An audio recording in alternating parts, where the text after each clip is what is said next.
everyone. We are now starting the prison authorities and correctional service personals. Okay, आपण काय पाहतो तर module 1 मध्ये पाहतो की कुठल्या कुठल्या मशिनरीज जस्टिस देण्याचं काम करत आहेत. मग त्याच्यामध्ये आपण पोलीस पाहिलेलं आहे, ॲडमिनिस्ट्रेटिव्ह अथॉरिटीज पाहिलेल्या आहेत. आता आपण प्रिझन अथॉरिटीज पाहूया की जेलमध्ये काय काय सिस्टीम असते आणि करेक्शनल सर्व्हिस पर्सनल. करेक्शनल म्हणजे काही चुका दुरुस्ती करण्याचे जे आहेत त्याच्यामध्ये. Okay, the court presumes the existence of persons and the prison authorities. कोर्टाने प्रिझ्युम केलेलं आहे असं की तिथे म्हणजे कोर्टामध्ये प्रिझन अथॉरिटीज असणार आहेत, शिवाय पर्सन्स असणार आहेत. इट एम्पॉवर्स मॅजिस्ट्रेट्स अँड जजेस under certain circumstances to order the detention of under trial prisoners in jail during the pendency of the proceeding. पहा आता तिथे असं प्रिझ्युम केलं गेलं, गृहीत धरलं गेलेलं आहे की पोलीस स्टेशन आहे किंवा तिथे अथॉरिटीज आहेत, कोर्टामध्ये मॅजिस्ट्रेट नावाची पॉवर आहे आणि त्या पॉवरला मॅजिस्ट्रेटला आणि जजेसला अशी पॉवर देऊन ठेवलेली आहे की काही ठराविक सर्कमस्टान्सेसमध्ये एखाद्या व्यक्तीला डिटेन करून ठेवता येणार आहे. आपण कॉन्स्टिट्यूशन पाहिलेलं आहे. डिटेन्शन करणं हा एखाद्याला त्याच्या मनाच्या विरुद्ध डिटेन नाही करता येत किंवा IPC मध्ये पाहिले की तो गुन्हा आहे.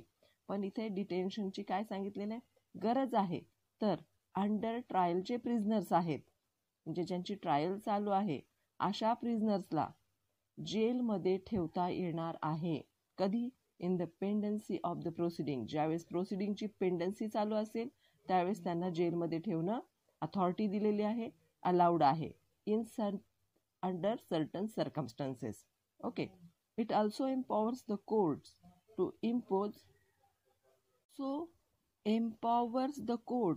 इम्पोज सेंटेन्सेस म्हणजे शिक्षा of imprisonment.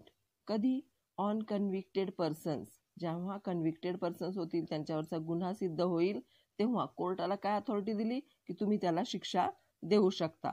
And to send them to prison authorities. आणि शिक्षा जर झाली तर त्यांना कुठं पाठवायचं आहे तर त्यांना प्रिझन अथॉरिटीजकडे पाठवून द्यायचं आहे. So and to send them to prison authorities. However, the code does not make specific provisions for creation, working or and control of such a machinery. पाहता आपण पाहिलेलं आहे की कोर्टाला काय अथॉरिटी आहे, मॅजिस्ट्रेट एखाद्या अंडर ट्रायल प्रिझनरला काय करू शकतो, जेलमध्ये ठेवू शकतो. एखाद्या व्यक्तीला कन्व्हिक्शन झालेलं आहे, शिक्षा झालेली आहे, तर त्याला प्रिझनमध्ये पाठवलं जाऊ शकतं. Okay, however the code does not. पण कोडमध्ये हे कुठेही सांगितलेलं नाही. Make specific provision. कुठली स्पेसिफिक प्रोव्हिजन सांगितली नाही. फॉर क्रिएशन म्हणजे तयार करणं, working and control of such machinery. या मशिनरी ज्या आहेत प्रिझन अथॉरिटीज वगैरे यांच्यावर कशा प्रकारे कंट्रोल ठेवला जाऊ शकेल याचा मात्र कुठेही उल्लेख आपल्या क्रिमिनल प्रोसिजर कोडमध्ये दिलेला नाही. These matters are dealt with the act in separate acts. आता हे जे मॅटर्स आहेत ॲक्च्युली प्रिझन ॲक्ट आहे, प्रिझन रिफॉर्म ॲक्ट आहेत, या सगळ्या ॲक्टमध्ये या अथॉरिटीजने कसं काम करायचं हे सांगितलेलं आहे. पण ते काम कसं करायचं, ते कसं क्रिएट करायचं ते मात्र आपल्या CRPC मध्ये सांगितलेलं नाही. Okay, such as the prisons act 1894. 1894चा जो सेपरेट ॲक्ट होता प्रिझन्स ॲक्ट, त्यामध्ये प्रिझन अथॉरिटीनी कसं वागायचं आहे, कशा पद्धतीने काम करायचं आहे, काय काय क्रिएट करायचं हे सगळं याच्यामध्ये उल्लेख केलेला आहे. तो CRPC मध्ये दिलेला नाही. The prisons act 1900. 1900 मध्ये एक प्रिझन ॲक्ट निर्माण झाला. And the probation of offenders act 1958. याच्यामध्ये सांगितलेलं आहे की how to create, for example, juvenile delinquents, that is child offenders or young offenders. juvenile delinquents म्हणजे काय, जे बालगुन्हेगार आहेत ते. and tried specially and separately in juvenile courts. त्यांचं ट्रायल कुठे चालते, स्पेशली juvenile कोर्टमध्ये चालते. and may be corrected as a good citizen. आणि त्यांना करेक्ट करून घेतलं जातं, त्यांना गुड सिटीजन बनवून घेतलं जातं through prison authorities. Prison authorities त्यांना काय करतात, त्यांना चांगला करून घेतात, त्यांच्याकडून गुन्हा करू नये पुन्हा अशा पद्धतीने त्यांची घडवणूक करून घेतात. अँड करेक्शनल सर्व्हिस पर्सनल्स, ते असतात तिथे करेक्शनल जे त्यांच्या आयुष्यामध्ये जो गुन्हा घडलेला आहे, त्यांच्या आयुष्यामध्ये जे रॉंग झालेलं आहे त्याला दुरुस्त करण्याची अथॉरिटी आहे. पण हे कुठं सांगितलेलं आहे? ज्युएनाइल जस्टिस ॲक्टमध्ये सांगितलेलं, तो वेगळा ॲक्ट आहे. आता अंडर ट्रायल चाललेलं आहे, एखाद्याची ट्रायल चाललेली आहे, मग त्या ट्रायलमध्ये ती ट्रायल कशी असायला पाहिजे? तर फेअर असायला पाहिजे. फेअर ट्रायल म्हणजे काय ते पाहूया आपण, आणि इम्पॉर्टन्स ऑफ फेअर ट्रायल पाहूया. हे प्रत्येकाला माहीत असणं आवश्यक आहे. याच्यावर कधी कधी शॉर्ट नोट विचारली जाते तुम्हाला. The importance of a fair trial. One of the primary goals of criminal law is to protect society by punishing offenders. सोसायटीचं काय आहे? प्रायमरी गोल आहे. क्रिमिनल लॉचा गोल काय आहे? प्रायमरी म्हणजे प्राथमिक उद्देश काय आहे? की सोसायटीमध्ये जो अराजकता माजवतो, जो गुन्हा करतो, त्याच्यापासून सोसायटीला वाचवायचं आहे, आणि जे ऑफेंडर्स आहेत, जे गुन्हेगार आहेत, त्यांना मात्र शिक्षा द्यायची आहे. However justice and fair play require that. Justice and fair प्लेला काय रिक्वायर करतं पहा. No one is punished without a fair trial. Underline this line. कुणालाही उचललं, जेलमध्ये टाकलं, त्याची अजिबात ट्रायल केली नाही, म्हणजे त्याचं कोर्टासमोर त्याला उभं केलं नाही, त्याचा गुन्हा सिद्ध झाला नाही, उचलला आणि परत प्रिझनमध्ये टाकलं, असं होत नाही. जेव्हा एखादा गुन्हेगार सापडतो, एखाद्यावर गुन्हा आधी तो सिद्ध करावा लागतो. तो गुन्हा सिद्ध झाल्यानंतर त्यानुसार त्याला जज काय करतात किंवा मॅजिस्ट्रेट काय करतात, त्याला पनिशमेंट देतात. कुणीही डायरेक्टमध्ये कुठली पनिशमेंट देऊ शकत नाही. म्हणून काय लिहिलेलं आहे? No one is punished without a fair trial. कुणालाही पनिशमेंट होणार नाही फेअर ट्रायल झाल्याशिवाय. A person might be under a thick cloud of suspension of guilt. एखाद्या माणसावर एकदम असं वाटायला पाहिजे की हा गुन्हेगार आहे. सर्व बाजूनी वाटत राहतं की यांनी गुन्हा केला आहे. तुम्ही मूवीज पाहत असता पहा, त्याच्यामध्ये मिस्ट्री असते. समोर एक गुन्हेगार दिसत असतो की तो मर्डर करतो आहे. ओके, आणि मग आपल्याला पण वाटतं की तो मर्डरर आहे, आणि नंतर पोलीस इन्व्हेस्टिगेशन होतं, आणि नंतर तिसराच एखादा गुन्हेगार सापडतो.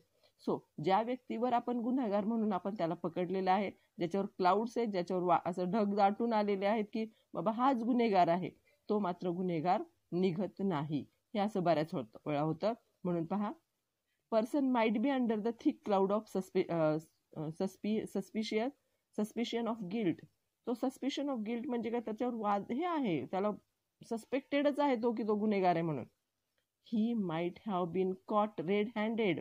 कधी कधी तो रेड हँडेड पकडलेला असतो, मर्डर करताना हातात सुरा असतो आणि तो पकडला जातो. And yet he is not to be punished. तरी सुद्धा त्याला लगेच शिक्षा देता येत नाही. का देता येत नाही पहा, अनलेसला अंडरलाईन करा. Unless and until he is tried and adjudged to be guilty by the competent court. जोपर्यंत त्याला कोर्टामध्ये हे सिद्ध होत नाही की ती व्यक्ती गुन्हेगार आहे, त्या व्यक्तीने गुन्हा केलेला आहे, जरी हातात सुरा, रक्त सांडते, असं जरी मर्डर असेल, समोर एक मृतदेह पडलेला आहे, त्याच्या डोक्यातून रक्त येते, त्याच्या छातीतून रक्त येते, आणि तरी हातात एक सुरा घेतलेला आहे, रक्ताचे थेंब पडत आहेत, आणि पोलीस जातात आणि त्याला पकडतात, रेड हँडेड कॅच, आणि तरी सुद्धा त्याला जेलमध्ये नेलं जातं आणि त्याचे फेअर ट्रायल होते. म्हणजे कुणाचंही ऐकून घेतल्याशिवाय, कुणालाही बाजू मांडण्याची संधी दिल्याशिवाय कुठल्याही व्यक्तीला पनिशमेंट होत नाही. ओके, इन द कॉम्पिटंट कोर्टला अंडरलाईन करा, कारण कॉम्पिटंट कोर्ट पुढे येणार आहे आपल्याला. कोर्टाचे पण वेगवेगळे भाग आहेत, कुठल्या कोर्टाला काय अथॉरिटीज आहे हे पण आपण पाहणार आहोत. So in the administration of justice it is of the prime importance that justice should not be done. पहा, याला पूर्ण अंडरलाईन करा. Justice should not be done, must also appear to have been done. हे वाक्य महत्वाचं आहे. याचं कधी कधी कन्फ्यूज, जर समजा 15 मार्काचा प्रश्न असेल तर याचं एक्सप्लेनेशन द्या असं म्हणतात. ते फेअर ट्रायल लिहायचे आहे आपल्याला. जस्टिस हे फक्त करायचं नाही, न्याय करायचा नाहीये, तर आपला तो न्याय कसा वाटला पाहिजे की खरोखरच न्यायदान झालेलं आहे, न्याय दिला गेलेला आहे, हे व्हायला पाहिजे. नाहीतर फक्त जस्टिस डन, हा न्याय झालाय असं नाही. त्या माणसाला पण वाटलं पाहिजे की आपल्या बरोबर न्याय झालेला आहे, आणि दुसऱ्या पार्टीला सुद्धा वाटलं पाहिजे की खरोखरच आपल्या बरोबर न्याय झालेला आहे. Okay, So here, further, it is one of the most important principles of criminal law that everyone is presumed to be innocent unless his guilt is proved beyond reasonable doubt. एखाद्या व्यक्तीवर गुन्हा सिद्ध होण्याच्या आधीपर्यंत ती व्यक्ती काय प्रिझ्युम करायची आहे, काय गृहीत धरायची आहे की ती व्यक्ती कशी आहे, इनोसंट आहे. So in a trial unless his guilt is proved beyond reasonable doubt. reasonable doubt हा फार इम्पॉर्टंट शब्द आहे. हा शब्द तुम्हाला वारंवार वापरायचा आहे. कुठलीही शंका मनात राहायला नको, कुठलाही लूपहोल राहायला नको की ही व्यक्ती गिल्टी आहे किंवा नाही याच्यामध्ये. In a trial before and impartial and competent court. Underline करा, इम्पार्शियल अँड कॉम्पिटंट कोर्ट. जे कोर्ट इम्पार्शियल आहे, ज्याच्या बायस नाही, त्याच्यामध्ये कुठलंही म्हणजे असं काही वाईट हेतू नाहीये त्याच्यामध्ये, तो एक निर्विकार व्यक्ती जस्टिस द्यायला बसलेला असतो आणि त्या व्यक्तीने जेव्हा डिसिजन देईल त्यावेळेस ते कसं व्हायला पाहिजे, विदाउट रिझनेबल डाऊट ते जस्टिस झालं असं वाटायला पाहिजे. पहा, बऱ्याच केसेस आपल्या आजूबाजूला घडत असतात, आपल्याला नाही वाटत जस्टिस झाले म्हणून, म्हणजे न्याय झाला असं कधीच वाटत नाही. फॉर एक्झाम्पल ते पूजा आणि गणेश घोलप केस होती, पूजाची, तर त्या केसमध्ये न्याय झाला असं कुणालाच वाटत नाही, अजूनही नाही वाटत. सो हे जे आहे, किंवा बरेचसे मर्डर केसेस असतात, बरेचसे हे असतात की आपल्याला नाहीच वाटत हा न्याय झालाय म्हणून. मग न्याय झाला आहे असं जेव्हा वाटेल, त्याचे बरेचसे गॉसिप्स होतात नंतर त्याचे, असं वाटायला नको. मग तिथं पूर्ण फेअर ट्रायल झाली असं म्हणताच येणार नाही.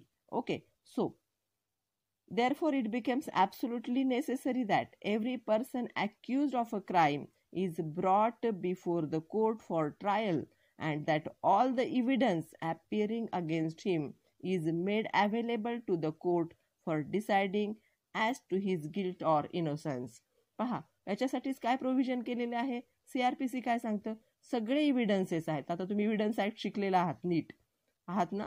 सो इव्हिडन्सेस जे आहेत ते सगळे इव्हिडन्सेस कोर्टासमोर हजर केले गेले पाहिजे, त्याच्या विरुद्ध जे काही पुरावे आहेत ते दिले गेले पाहिजेत आणि विदाउट रिझनेबल डाऊट हे प्रूव्ह झालं पाहिजे की that person is guilty or that person is innocent. तर आणि तरच वाटेल की इथं काय झालेलं आहे, न्याय झालेला आहे. आता कॉन्स्टिट्युशनल पर्स्पेक्टिव्ह पहा, याच्यामध्ये फेअर ट्रायलसाठी कॉन्स्टिट्युशनल पर्स्पेक्टिव्ह आहे. याच्यावर बरेच वेळा MCQs येतात किंवा क्वेश्चन विचारले जातात. आता आर्टिकल 14, 20 आणि 21 हे आपण शिकलेलो आहोत कॉन्स्टिट्यूशन मध्ये. आर्टिकल 14 कसला आहे पहा, article 14 of the constitution of India, equality before law. सर्वजण कसे आहेत, कायद्याच्या समोर समान आहेत. Article 14 of the constitution of India provides that the state shall not deny to any person equality before the law or the equal protection of law. पहा, court कुणालाही deny करू शकत नाही, कोर्ट कुणालाही नाकारू शकत नाही. कायद्यासमोर सर्वजण काय आहे, समान आहेत आणि प्रत्येकाला कायद्याचं पूर्ण संपूर्ण प्रोटेक्शन आहे. Within the territory of India, भारतामध्ये जे टेरिटरी ऑफ इंडिया तुम्ही याच्यामध्ये शिकलेलाच आहात की इंटरनॅशनल लॉमध्ये की आपली टेरिटरी कशी आहे, कुठल्या कशाला आपण टेरिटरी ऑफ इंडिया म्हणतो ते. Article 14 uses for 2 expressions, 2 expressions आहेत तिथं. Equality before law which implies, काय म्हणतं ते, the absence of any special privilege in favour of individuals and the equal subject of all classes. इथं काय आहे, कुणालाही फेवर दिलं जाणार नाही. कुणीही गुन्हेगार म्हणून समोर आला असेल तर त्याला फेवर दिलं जाणार नाही, त्याला वेगळे प्रिव्हिलेजेस दिले जाणार नाही. त्याला साध्या सिंपल, जो एखादा राजा असू दे नाहीतर रंक असू दे, त्याला कसं हे केलं जाईल, ॲज अ कॉमन पर्सन सारखं त्याला ट्रीट केलं जाईल. In favour of individuals and the equal subject two of all classes. जेवढे क्लासेस आहेत पहा, आपल्याकडे कास्ट सिस्टीम नाही, आपण कास्ट म्हणतो पण ते खरं तर क्लासेस आहेत. या सगळ्या क्लासेसला कशी दिली जाईल, सर्वांना ती सेम समान ट्रीटमेंट दिली जाईल. To the ordinary law and equal protection of the law, आणि प्रत्येकाला इथं इक्वल प्रोटेक्शन मिळणार आहे. Which implies equality of treatment in equal circumstances. याला तर अंडरलाईन करा, equality of treatment in equal circumstances. Okay, पुढे याचे फार एक्झाम्पल्स पाहणार आहोत आपण. हे अंडरलाईन करायचं आहे की प्रत्येकाला इक्वल ट्रीटमेंट मिळणार आहे. पण महत्वाचा शब्द काय वापरलेला आहे? Equal circumstances. आता त्याच्यासाठी एक एक्झाम्पल सांगते. फॉर एक्झाम्पल, एक प्रोफेसर आहे आणि तिच्या हातून गुन्हा घडलेला असा संशय आहे. मग आपला रूल काय आहे की सनसेट नंतर एखाद्या स्त्रीला अटक करता येत नाही. आता ती जी प्रोफेसर आहे तिला अटक केलं जाणार नाही. ओके, ती आहे, तिच्यावर गुन्हा आहे, तिला आपलं सकाळी जाऊन अटक करतील. एखादी स्मगलर आहे, तिच्यासाठी पण हा रूल लागू होतो की नाही? तिला सनसेट नंतर अटक करायची नाही. पण या सर्कमस्टान्सेस मध्ये तिचं मागचं बॅकग्राऊंड काय आहे? ती स्मगलर आहे. काय ती रात्रभर वाट पाहत राहील की पोलीस येतील आणि मला पकडतील? नाही, ती पळून जाऊ शकते, ती काही करू शकते. अशा वेळेस तिला मात्र रात्रीचं अटक करता येतं. पण प्रोफेसर कशी आहे की बाबा ती नाहीच जाणार आहे कुठे, कॉमन वुमन आहे, बायचान्स चुकून गुन्हा घडलेला आहे तिच्या हातून. सो दीज आर इक्वल सर्कमस्टन्सेसचा अर्थ असा की समान परिस्थिती असलेल्या गुन्हेगारांना समान ट्रीट केलं जाईल. टॅक्स लॉ शिकलेला आहात तुम्ही. टॅक्स कसा लावला जातो की समान परिस्थितीवाल्यांना समान टॅक्स. समजा झोपडपट्टीमध्ये एक व्यक्ती राहते आणि तिथं शेजारी एक बिल्डिंग आहे, दोघांना समान टॅक्स लागेल का? नाही, एकाला वेगळं. पण इथं डिस्क्रिमिनेशन होते असं म्हणता येईल का? तर नाही. ओके, सो हिअर इथं पण डिस्क्रिमिनेशन होत नाही. इक्वॅलिटी बिफोर लॉ आणि इक्वल प्रोटेक्शन ऑफ लॉ तसंच राहतं इथं. म्हणूनच काय शब्द वापरलेला आहे? Which implies equality of treatment in equal circumstances. Equal circumstances मध्ये सर्कमस्टान्सेस इक्वल आहे. 2 प्रोफेसरांनी मर्डर केलाय, त्यांना समान ट्रीटमेंट मिळेल. 2 स्मगलरनी मर्डर केलाय, त्यांना समान ट्रीटमेंट मिळेल. So here both the expressions contain a common idea of equal justice and mean one and the same thing of equality before the law. Equality before the law means that काय आहे? Among equals the law should be equal. J equal आहेत त्यांना equal treatment मिळेल. and should be equally administered that like should be treated alike. जे like आहेत त्यांना, म्हणजे जे सेम आहेत त्यांना सेम ट्रीटमेंट मिळेल. आता आपण टॅक्स लॉ मध्येच हा वापरतो पहा. झोपडपट्टीवाल्यांना कमी टॅक्स असतो, बंगलेवाल्यांना जास्त टॅक्स असतो. सो द राईट टू सू अँड बी सूड. पहा, एखाद्याला राईट टू सू दिलाय. सू म्हणजे काय? तर दावा दाखल करण्याचा अधिकार दिलाय किंवा त्याच्यावर दावा दाखल करता येतो. To prosecute and prosecuted for the same kind of action. जर त्यांनी एकच टाईपचा गुन्हा केला असेल, एकाच प्रकारचा गुन्हा 2 व्यक्तींकडून घडला असेल, तर समान ट्रीटमेंटमध्ये त्यांना काय केलं जाईल? समान ट्रीटमेंट दिली जाईल आणि समान जस्टिस पण दिलं जाईल. So here action should be same for all citizens. The same kind of action should be same for all citizens of full age and understanding without a distinction of race, religion, wealth, social status और political influence. पहा, 2 व्यक्ती आहेत, दोघांनी समान गुन्हा केलेला आहे, तर त्यांना, आता इथं आपण गुन्ह्याचं स्वरूप कसं आहे आपलं? समान आहे, तर त्यांना इक्वल ट्रीटमेंट दिली जाईल. त्यांचा पैसा किती आहे, त्यांची जात कोणती आहे, त्यांचं स्टेटस काय आहे, हे सगळं मात्र विचारात घेतलं जाणार नाही. So law can not make main equal and the equality among human beings which is physically not possible to achieve. सगळ्यांना समान तर बनवू शकणार नाही आपण एका रात्रीत सगळेजण समान. एकाकडे जेवढा पैसा आहे तेवढा दुसऱ्यांकडे, एकाचं जे स्टेटस आहे ते दुसऱ्याकडे, हे करू शकणार नाही कायदा. So equality is a concept implying absence of any privilege by reason of birth, creed or the like in favor of any individual, and also the equal subject of all individuals and classes to the ordinary law of the land. And classes to the ordinary law of the land, law can subject their right and obligation to equality of treatment. पहा, कायदा काय म्हणतो? तुमच्या देशामध्ये, आपल्या देशामध्ये जो कायदा आहे तो प्रत्येकाला समान दृष्टीने लागू पडणार आहे. प्रत्येकासाठी तीच ट्रीटमेंट असणार आहे इथे. कुणी तुम्ही राजा असा, रंक असा, श्रीमंत असा, गरीब असा, what ever that one, but तुम्हाला ती ट्रीटमेंट समानच मिळणार आहे.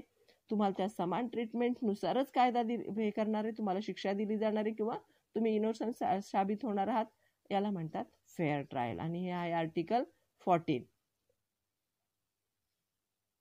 In every society there exists a group of people with distinguishing characteristics. पहा, प्रत्येक सोसायटीमध्ये वेगवेगळे कॅरेक्टरिस्टिकचे लोक असतात. Among themselves pursuing certain ends. पहा, प्रत्येकाला काय आहे, प्रत्येकाचे वेगळे एंड्स आहेत, प्रत्येकाचे वेगळ्या जगण्याचे पद्धत आहेत, प्रत्येकाचे वेगळे जगण्याचे मार्ग आहेत. So the principle of equality requires that all persons subject to the state legislation shall be treated alike under like circumstances. कायदा काय म्हणतो, कोड काय म्हणतो, हा जो कायदा बनवला गेलाय तो काय म्हणतो, तुम्ही कुठल्याही जमातीचे असा, जातीचे असा, तुमचं वेल्थ स्टेटस काय असू दे, तुमचं पॉलिटिकल स्टेटस काही पण असू दे, पण जेव्हा तुम्ही कायद्यासमोर येता, जेव्हा तुम्ही कायद्याच्या समोर येतात त्यावेळेस तुम्ही मात्र इक्वल स्टेटसचे असणार आहात. म्हणून the state legislation shall be treated alike under like circumstances. State लेजिस्लेचरला सांगितलेलं आहे, सूचना दिलेली आहे की तुम्ही सर्वांना समान पद्धतीने वागवलं पाहिजे. And condition both for privilege and liabilities. जर एखाद्याला सूट द्यायची असेल तर तुम्ही त्या सर्वांना सूट द्या, त्या पद्धतीच्या गुन्हेगारांना. लायबिलिटीज टाकायच्या असतील, जबाबदाऱ्या करायच्या असतील तर त्या सगळ्या जबाबदाऱ्या सर्वांवर समान. म्हणजे सर्वांसाठी हा कायदा कसा आहे, समान. Article 14 plays important role in this code. This means that the state has the powers to classifying persons or groups of persons taking their distinguishing characteristic into consideration. पहा, कायदा सांगतो की तुम्ही त्यांचे डिस्टिंग्विशिंग कॅरेक्टरिस्टिक्स लक्षात घ्या. तुम्हाला माहिती आहे की ती व्यक्ती कोण आहे, काय, बटला अंडरलाईन करा. What is important is that once a law is made it must apply equally. एकदा का कायदा तयार झाला तर तो इक्वलीच अप्लाय केला गेला पाहिजे to everyone within the classified group irrespective of their rank, social status, wealth or other considerations. पहा, कोडमध्ये काय सांगितलेलं आहे, आर्टिकल 14चा वापर केलेला आहे. आर्टिकल 14 काय सांगतं, equality before law and equal protection of law. प्रत्येकाला इथं समान न्याय मिळणार आहे. इक्वॅलिटी बिफोर लॉ, कायद्यासमोर कुणीही मोठं नाही, कायद्यासमोर सगळे समान आहेत. तुम्हाला इक्वल प्रोटेक्शन पण देणार आहे कायदा, तुम्हाला equality before law and equal protection of law.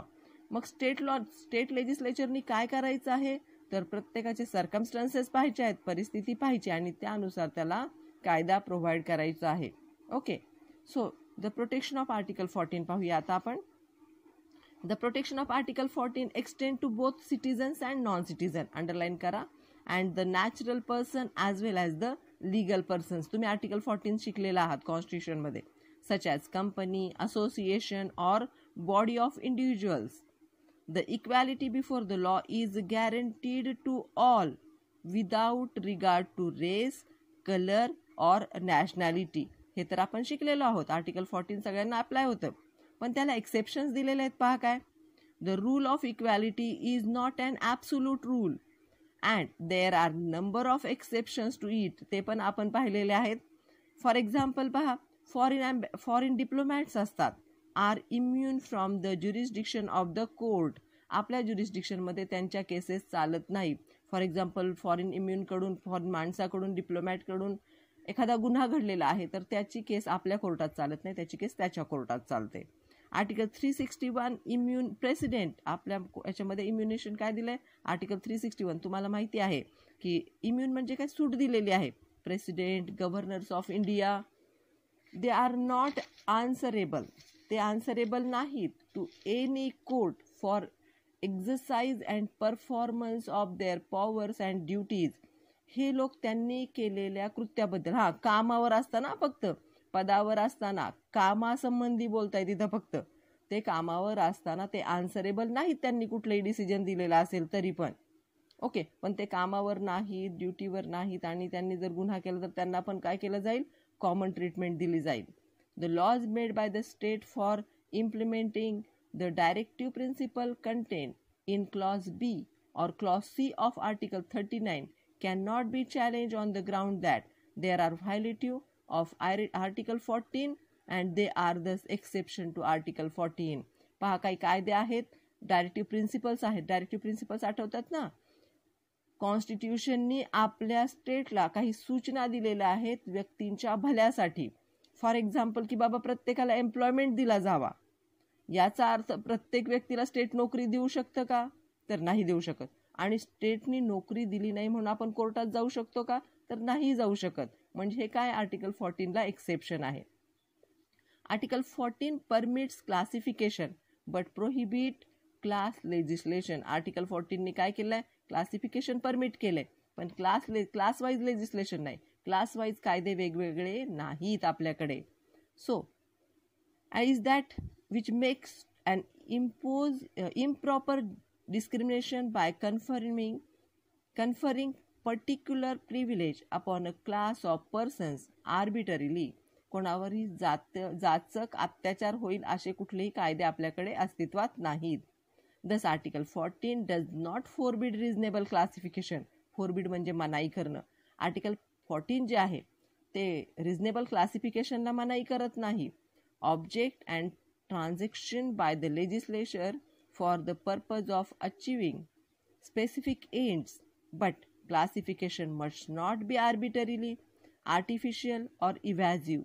Classification to be reasonable. हे आपण सगळं शिकलेलं आहे कॉन्स्टिट्यूशनमध्ये. आपल्याला जेव्हा आपण CRPC शिकतो तेव्हा आपल्याला कॉन्स्टिट्यूशन पाहिजे असणार आहे, आपल्याला एव्हिडन्स पाहिजे असणार आहे, आपल्याला CPCचे काही मुद्दे असणार आहे त्याच्यामध्ये. CPC जर तुमचा क्लिअर असेल तर हा विषय खूपच सोपा जाणार आहे तुम्हाला.